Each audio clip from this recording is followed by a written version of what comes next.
I love being in nature. I love the serene setting, the waterfall, beautiful foliage.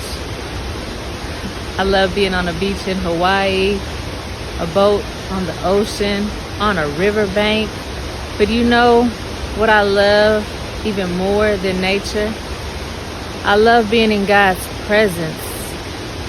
Yes, you can be in God's presence in nature, but don't give the credit to nature.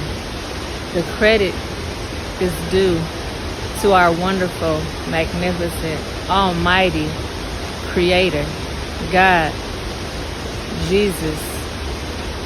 Don't ever for a moment think that nature can give you more peace than God's presence either.